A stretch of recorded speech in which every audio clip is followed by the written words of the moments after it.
For all the latest reviews, interviews, and everything entertainment in Tamil, Kannada, Malayalam, and Telugu, subscribe to Film Companion South now. Hello, Revathi. Welcome to Film Companion South. Thank you, Bharadwaj. At last we meet. Yeah, it's at last we meet after so many attempts at interviews and other things. So now I'm just because I belong to a certain vintage, and I'm not going to say where, what vintage. I have to start off with a flashback about you as an actress.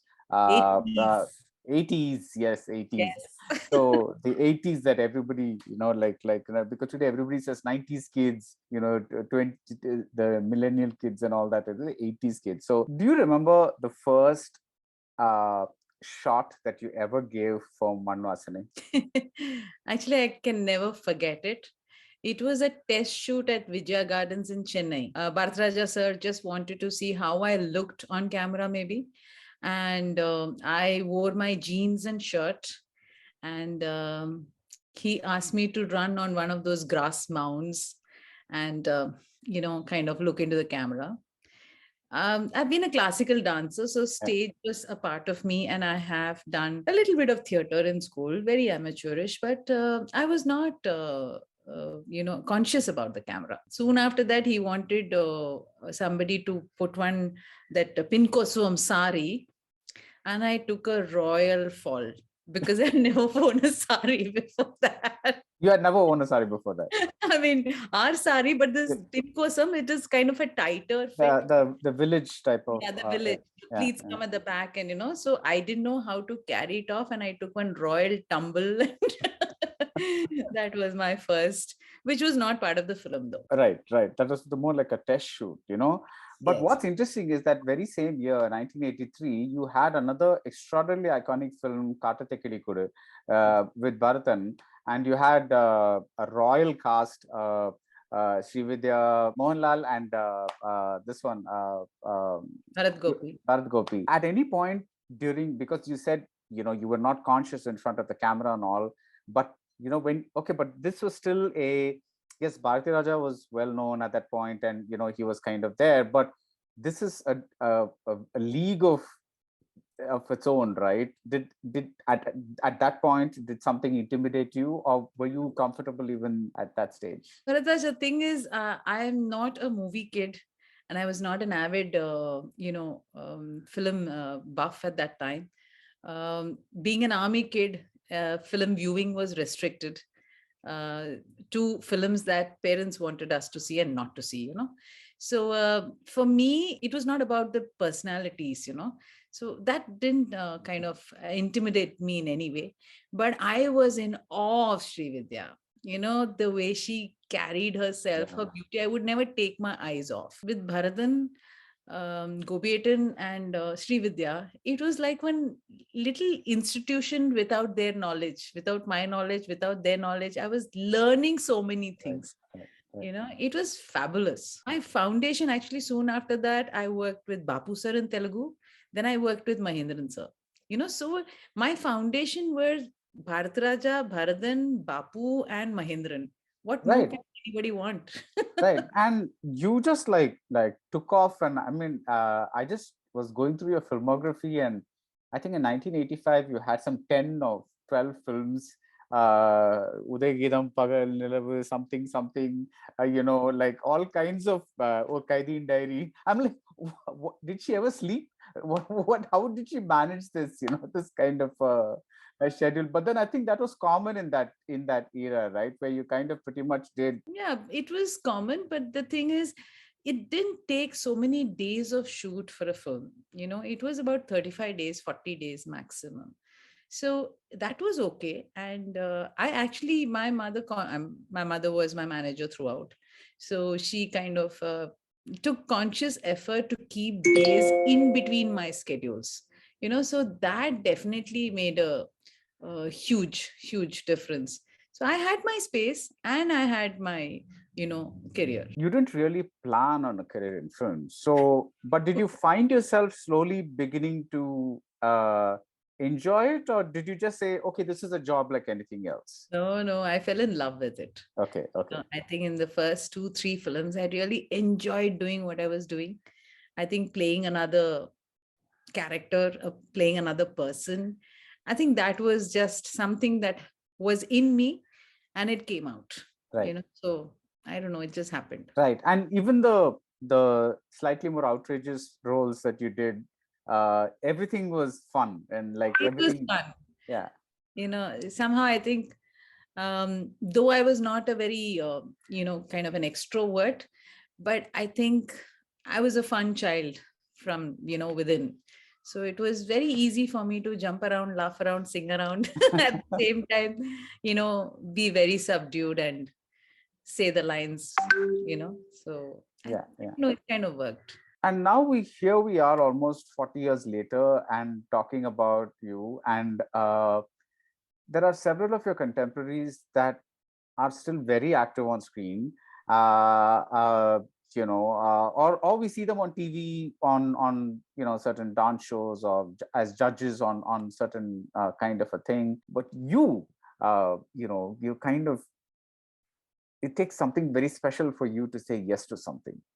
Why have you kind of, why did you take that decision?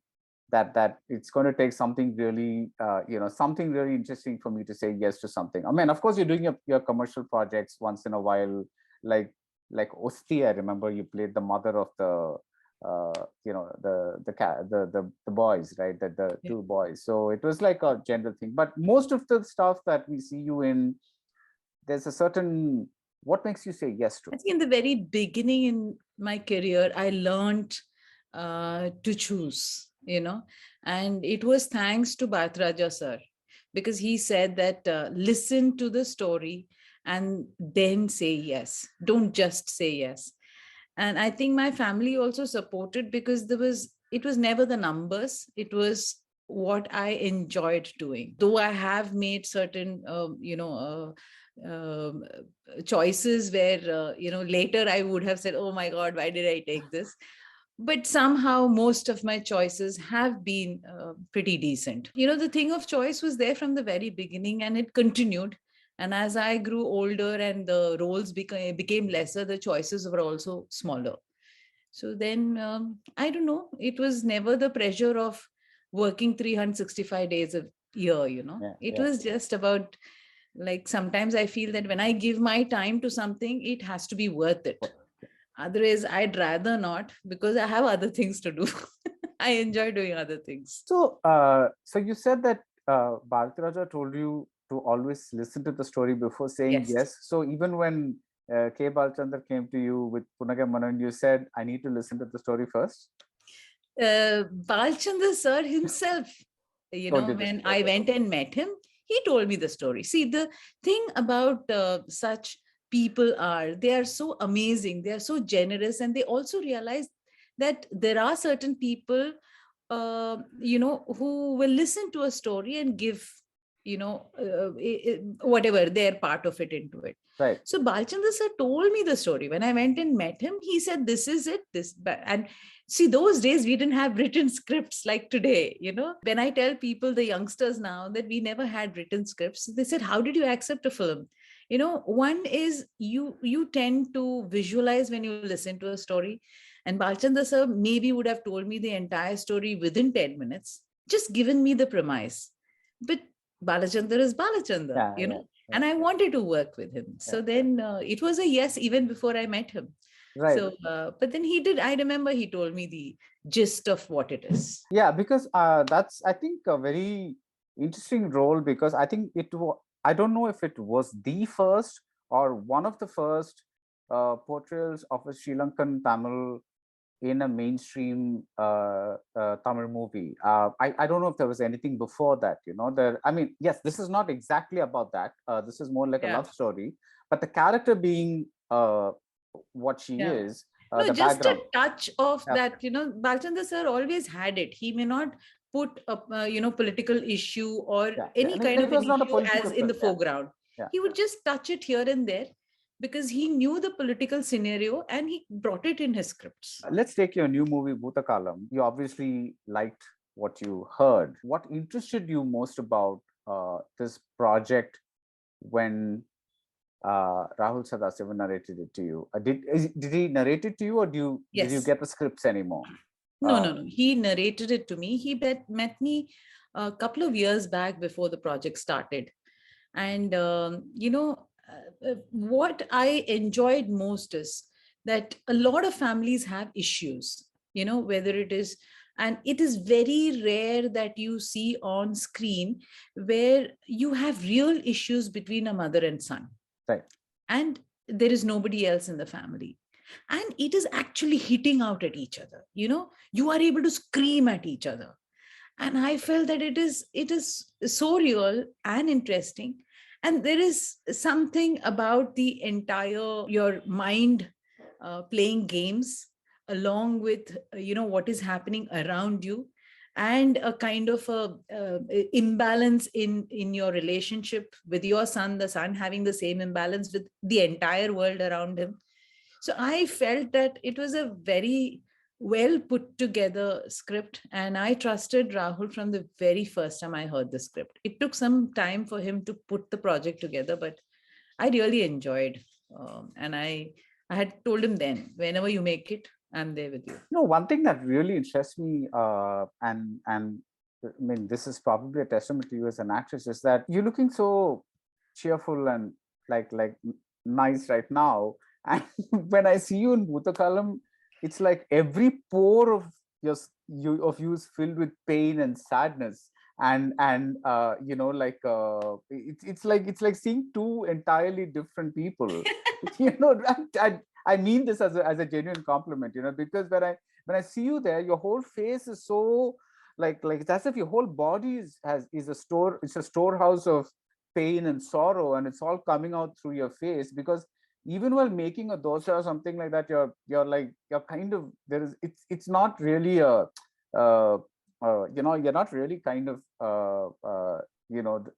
doing a Revathi. You're kind of really into that character. I usually like asking process questions, and I know that a lot of people sometimes find it difficult because it comes instinctively to them to articulate it in words. How do you manage to enter? Because one of the things that you said was you like playing other characters, and people. How do you find that entry point into them and say, this is how I'm going to play her? Or don't you think about it at all and it just comes instinctively to you? No, I do think about it, especially characters like in Bhoothakaalam, when there is a lot of depth. And unless you understand that kind of that woman and understand what she's going through, it is tough to play it. So more films like this, I happen to have several discussions with the director. Like in the beginning itself, I tell them you're going to get bored with the kind of questions I ask. But then I'm constantly trying, especially whoever is written. And since Rahul had conceived and written, it was very easy. So, I just question, because it takes time for me to also understand. And once I get, it's like a hook. There is one particular thing you catch on to. And then I know who Asha is, that character. After that, I try building. And the first 2 days of any new film is hell for me, because I am trying to know the character I'm playing. And I'm also trying to see whether this is exactly what the director conceived, because he's lived with these characters for a longer time. Once that kind of works out, then I'm happy. Then, then every scene just goes, because I only think in that space. And this is what I like about acting, because, there is so much of mind work you do. And I'm also in a way blessed, because I think my face, I can change it. I'm I very easily am able to transform into a different person. So in that way, I'm very, very blessed. One thing I always say is, see, it is not about you looking pretty all the time. And I'm done with that. Looking pretty is over. And when I come for a award function, or when I come for an interview with you, is when I should look who I am. But on screen, it's not me. It is another character. And what is that character going through? So for me, I don't care how she looks. She has to look her. Right. It's not my eyebrows done well, or my lips done well, or there has to be, if there are pores on my face, let it be, but that is her. So I think that is one thing I've learned, and I'm very happy with it. Right. I right. like to look the role and not pretty. I'm not even saying not pretty. I'm just saying that, see, there is, like, if you take the short film that you did in Navarasa, where you have a meeting with Vijay Sethupathi at the temple at the end, that is also a sad scene. You're playing sadness in that scene because you are forgiving this person. So there is a certain kind of sadness there. You're able to bring out that flavor of sadness differently from this flavor of Bhoothakaalam Sasha's flavor of sadness. And I'm now thinking back and I'm thinking, oh my God, she's right. Her face really does look different in these two roles. That's really freaky. That's kind of, you really do look different even though you're playing a very similar emotion. Yeah, that's you. So, That's what I enjoy doing, yeah. So it's fun, and Yeah. I don't know. I think I got the right teachers in the very beginning of my career. Right. My foundation was fabulous. So if you see what I've done in Vasanai, to what I've done in Katate Kilikud, and what I did in Kai Kudukum Kai, and Bapu Sir's film, which was actually a remake of the Rajnikant Shobha film Yeah, Mullu Mullu Malaram. Yeah. Yeah. So it was a remake of that. All these characters itself had so many dimensions that in my first year and a half, I learned how to do it, and they molded me so beautifully. So from there, I think I just built it. Right. And I enjoy doing it. So did dance help your acting at all? Definitely, Bharadwaj, because see, dance is something, there is a rhythm in your body, and there is a timing, and I think it's very important for an actor to have a rhythm. And when you have a rhythm, there is a flow in your performance, and I feel it is very important to understand the power of your eyes, to the power of your face, to where to use your hands. It's very important, and all that, I think, together, definitely dance helped me, because my body is very flexible, Right. so that makes a difference. And there is a rhythm in your body when you learn music, dance, any instruments. It's, I think, a very important aspect for an actor. Yeah, and even though you've done many solo dances in your films like Araga Malarada and Vaideki Kathirindal, or I mean there have been Mann. no, so that I was going to say, that's the thing that comes to mind, because Kamal's like dancing circles around you, and then he picks you up, and then you guys start dancing together with that iconic Ilayaraja score. And that's pretty much what stays in mind when when I think of Revathi and dance, like, the first thing that pops up is that thing, because there's such a beautiful combination of cinematography and dance choreography and the situation itself. And the first computer music in India. Yeah.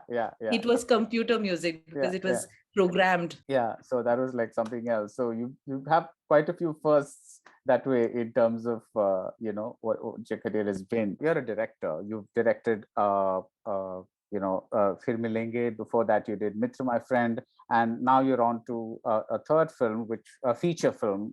We'll talk about that. Though you've also done 2 episodic shots for other things. But let's stay just about Bhoothakaalam itself. Are you able to completely separate the actor in you and the director in you? Because the thing is, when, like, let's say you're on the set and Rahul is setting up a shot a certain way, is there a director in you going, you know what, I would set it up a different way, or no, you don't think like that at all? No. I'm first an actor, and only then a director. Right. And I'm very happy being an actor, because it's like, you just be within that character. You don't need to do anything else, just be there. And I'm a very, very obedient actor. If you ask any of my directors, there could be suggestions as a character, or or to kind of make some kind of a difference in a scene, but otherwise, no, not technically, never. Okay. So, and you picked up these technical things where? Well, you mean to say by observing when you were in Mitra, My Friend, for example, but because a large part of being a director is to mold the actors according to your vision and things like that to an extent, but it's also, there are a lot of technical things happening around you. You want to stage a shot, set up a thing and all that. And those, that how did you absorb that? I was a very inquisitive beginner. When I did Vasanai, I was very inquisitive. I was 17, 18, but constant questions about reflectors, because I've never seen a shooting in my life. So, I would ask questions to Kannan sir, and Kannan sir was an amazing person. He would answer the stupidest of questions. There was a time when I wanted to see the weight of the camera and I lifted it. So he let me do things, and he taught me a lot. So that was like the beginning. Then after that, it has been people like PC Sriram, Madhu Ambat.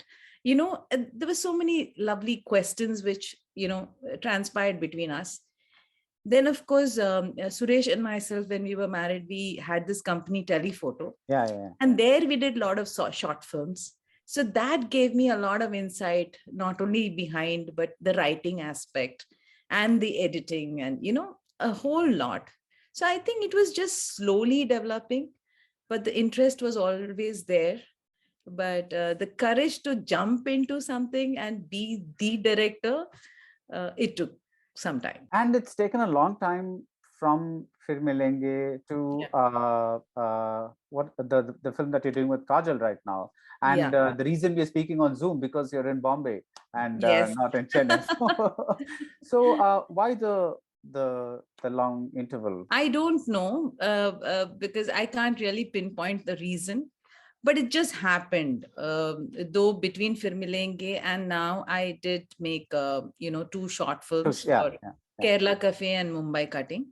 But somehow, things changed, life changed. There were a lot of changes in my personal life. So all that took time for me to now get back into this, because I realized this definitely is something that I would like to carry on for the next few years. So basically you're saying that if destiny came before you, put a gun to your head and said, do you want to be an actor or a director? You're going to say director. No, both. Acting is like a holiday. It's like a vacation. You just enjoy yourself. Bhoothakaalam doesn't look like a vacation. It looks like the most hard work possible. It's like the hardest thing that one can do. I don't know, it doesn't look like a vacation to me. So what you're doing there. There are certain times where it takes a toll on your mind and body, and a couple of days it was tough in Bhoothakaalam. What is this film about that you're directing? You cannot want to direct a film just because you get a story. Something's got to draw you in and say, make me like yours. What was that hook, as you said earlier? Even the serious face of yours, Bharatwaj, I cannot give anything about the film. I can't, because these days a little line is enough for anybody to develop a story. It is a very simple story, and it's a mother's son. Yes, you're right. There is something very important to be said through this film, and that's why I'm making this film. Okay. We'll definitely talk about it. Okay.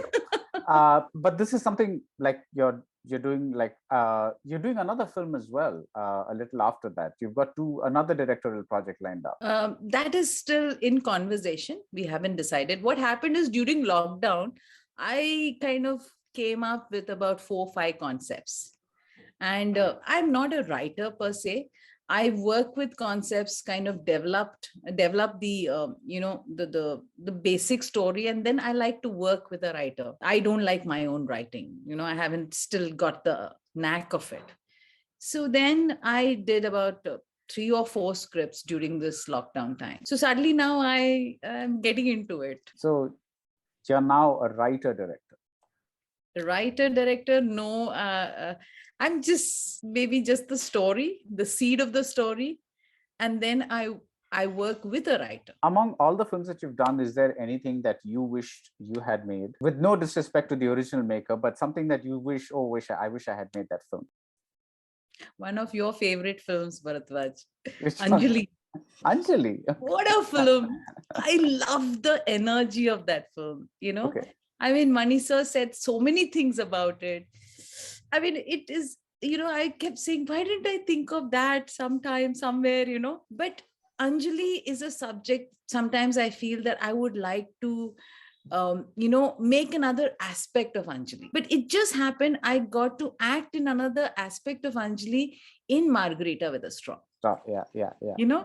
So because that character is so adorable. It's not because of, Mani sir did so beautifully. It's just that a family and a child with disability, and how he put it together, it's so beautiful.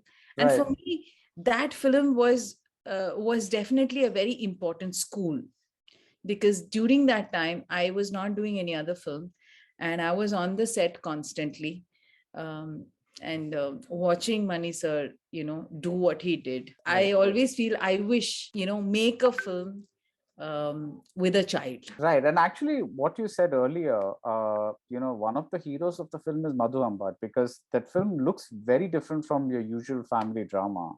Yes. And his whole lighting scheme is must have been a real school for you, because the way he was, doing the exposure and everything was so different from what was usually happening in a family drama, that I think that must have been so interesting in terms of The basic set, that was the first time I was working on a set so large, but realistic. There was nothing that artificial. apartment, right? Otherwise, huh? That Tarni, apartment. Thoda Tarni. Yeah. Yeah. So, otherwise you had these massive sets with, stairs, which look like a set. But this was the first set that looked so beautiful, that, and complete Venus colony was that. So it was a combination of Tota Tarni, Madhu Ambat, Mani sir.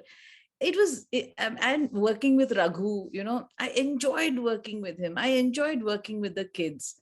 And someday I would like to make a film with kids. You are making one now, right? No, You said about a mother and son.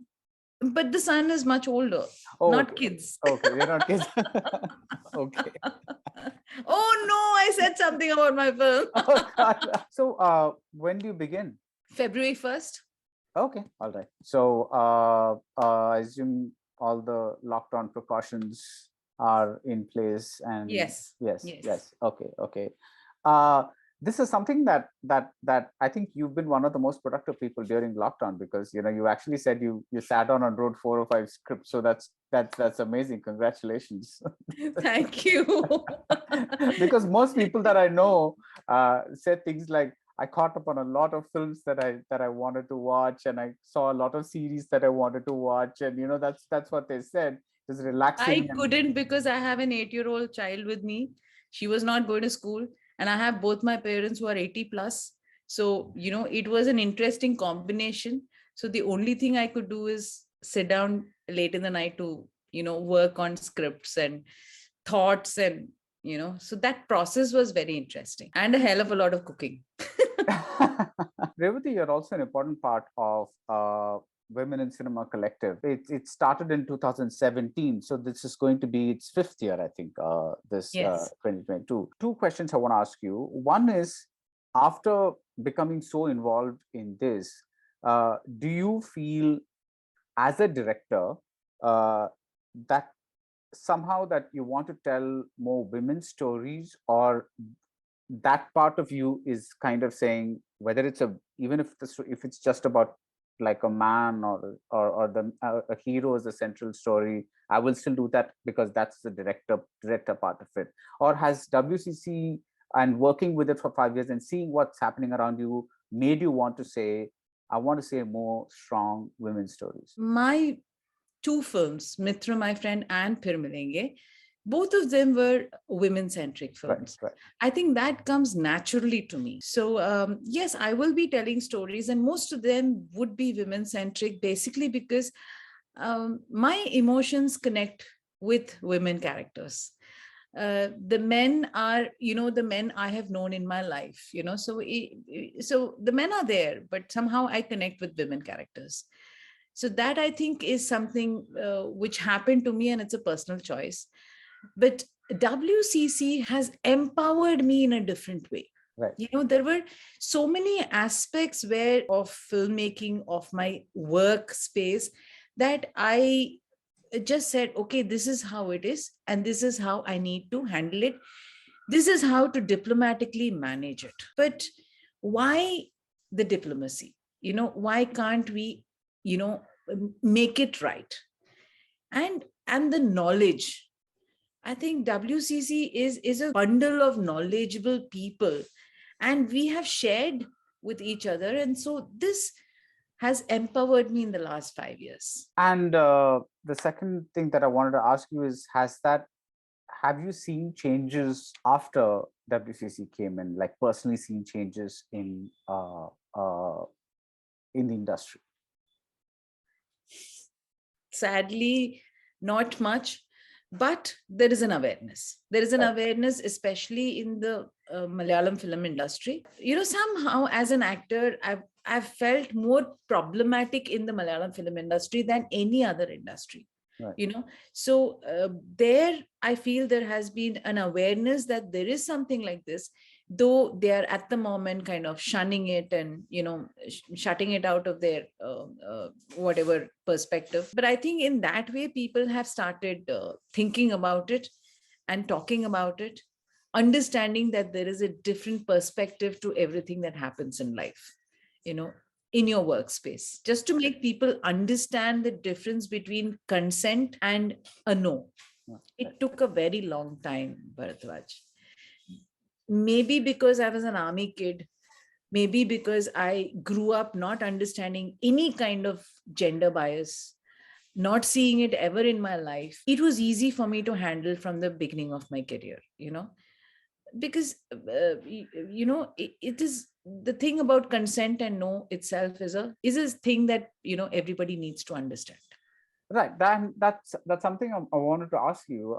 In the early years of your career, when, let's say, you didn't have enough clout or power or whatever you want to say, whatever the word is. Let's say there was a suggested dance move, or let's say there was a scene where you had to embrace someone and it was not something that you were comfortable with, or let's say you just saw something that maybe a lot of us didn't know words like misogyny and stuff like that at way back when, but today of course it's part of the lexicon of everybody that talks about culture. How did you handle those situations back then? Because I have never seen you be vulgar in any film, or even the roles that you took, there was never anything demeaning, I guess, to the heroine. Demeaning or to a the woman, yes. woman. Yeah, because everything, because even in Kai Kodagumbai, which you mentioned, it is a scenario where the character ends up being raped and all those things. And but there's, when you actually watch the film, there is nothing that looks. Of course, that is Mahendran's film, so he would not. That is Mahendran's film. Yeah. Actually, it's interesting you mentioned this, because when Mahendran sir came and told me the story, the only question I asked him is, how are you going to shoot that rape scene? Yeah. So I was very conscious. See, I was basically a physically conscious person, and I wouldn't do certain things.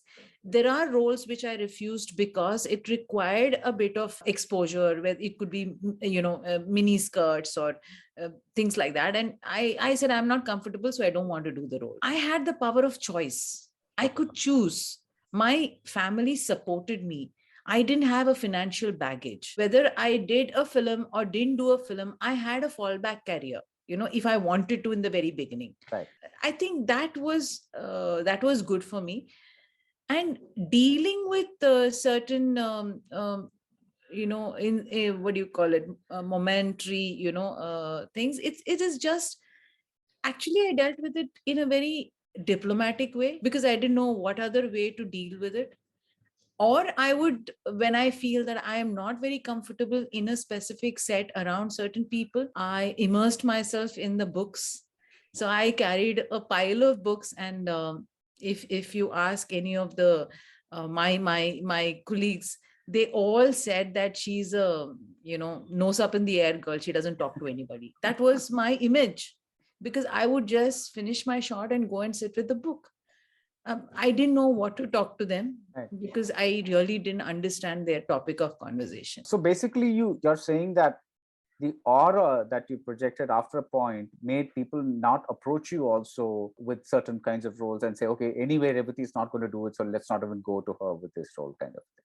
Yeah, Yeah, that happened. I don't know if this is a WCC thing or a awareness thing or just a certain individual thing of certain heroes, but with the recent sensational case that's going on in Kerala, when the survivor put out a statement, it was retweeted or socially on social media, Instagrammed by very big actors, who kind of which you might not find in another industry. That's the first thing that struck me, because actors have a tendency to not want to get into political situations where they take sides, where they kind of thing. And here that was happening, and that was really really wonderful to see that statement being put out by so many leading actors of the Malayalam film industry. Do you feel that somehow WCC has that is an effect of maybe WCC doing its thing for a little while? Or do you think this is just those individual people being very decent people and doing the right thing? No, I think one is the survivor herself, because it was amazing the kind of courage she showed and the way she put out that statement. Yeah. It is very difficult for one not to kind of appreciate what she has done. Yeah. That was number one. Two, definitely WCC, because we were all out saying that she has made a statement after a very long time. She's been silently just listening and saying, okay, fine, I will trust the government, I will trust the state to protect me, to take care of me, and to get justice. She has not said anything, it is amazing. So it is her kind of standing, WCC being part of her, because we just said we will be there to support you so that you don't ever feel alone. That was our main thing. And of course, in the meantime, trying to make our workspace safe. That was our agenda after this incident. Then, of course, you had a lot of individual actors, who came up. It was very nice. There were also actors and other personalities who felt that if I don't support, I might be pointed out, individually. And there were people who came later on saying that, oh no, everybody has supported, I should also support. So there are all these three layers of people who came as part of supporting. But whatever it is, I think it's very easy to read that sentence and put a like. But that is not all. Yeah. What else is there, to do? Like, I just feel that there is something very odd, because Kerala is a educated, literate, cultured space. And I remember in the early 80s, which I just posted a couple of days back also, that, they are so well read that I used to feel ashamed that they knew about so many revolutionaries, about Karl Marx, whether it is Lenin, whether it is Che Guevara, they have read everything. They have, kind of talk about their ideals, and some of them live by their ideals. But that was in their 20s. The same men and women grew up to be 50, 55 in the same state. And the state doesn't show that these human beings are living by their ideals.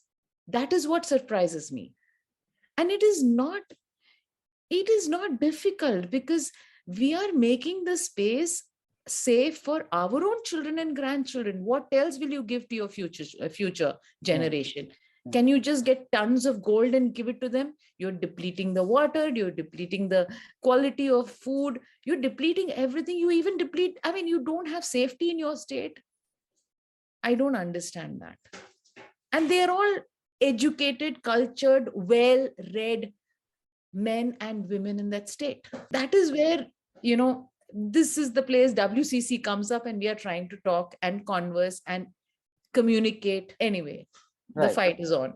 The fight is on. Can you tell us anything about the case or what's happening right now? Oh, none of us can. I too have a gag order, like a few of my colleagues, because I happened to post something which kind of connected to the case, but anyway, it was news in the newspapers. But I put that in my Facebook, and immediately I was sent a legal notice. Oh, And yeah, and so there is a lawyer for me who is, taking care of that in the Cochin High Court. So, I mean, it's not really nice. I don't understand. Law is important. We have all the laws to protect us. Implementation of it is very rare. And if there is a hard to implement, then there are several people who find loopholes to it. So it's a constant cycle. But again, in the end, it's the attitude that needs to change, and that's it. And that's all you need. yeah. It's for everybody. It's good for everybody. It's good for your own children who are coming to the film industry slowly. Yeah, and I think it's amazing that this started, such a movement started in Kerala. Just like you said, it was, everywhere you looked around you found people so well read and all that. Somehow it seems fitting that even in the film industry, something like this would begin in Kerala. Yeah. So going back to films, Malayalam mainstream films today are getting just better and better, and there are very, very distinct voices emerging. Do you ever see yourself making I know a lot of people, I think we've gone past that term new gen because it's been quite a while now. I think we're now past it, and we just have accepted that, okay, you guys, Malayalam cinema, you're different, you're different from the rest of India. I don't know how you do it, but you do it. Do you see yourself doing a Malayalam film at some point? I don't think so, Bharadwaj, because Kerala is like it's like a vacation home that happened to be in my childhood. So I never learned the language. I never learned to read and write. And unless you know how to read and write a language, to be able to direct a film is not very easy. And for me, the perspective of Kerala is from a Malayali outside. It's always different. So to be able to make a film that is kind of connected to the soil of that land, it might be tough for me. But maybe, like you said, the new gen film, something to do with, if at all I make, again, it would be women centric. It would be a voice of the women in Kerala, because the voice of some of the women in Kerala is brilliant. They are, their mind is, 20 years, 30 years ahead. It's just that they're all caught into this, the society has put them into certain boxes, and it is so difficult to get out of those shackles. So that is where, that is something that maybe I might do. Well, I hope you do that, because it would be very interesting to see, because I think that an outsider's point of view is as valid as an insider's point of view, because you are, there are different ways to look at things. So I hope you end up doing that. And I can say that I have seen Bhoothakaalam and I really liked it a lot. So congratulations on both the film and the performance.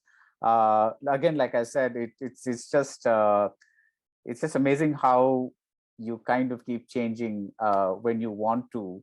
It's almost like eerie, but it's a good kind of eerie, not a bad kind of eerie. So thanks again. So thank you and all the best. Thank you so much. Bye.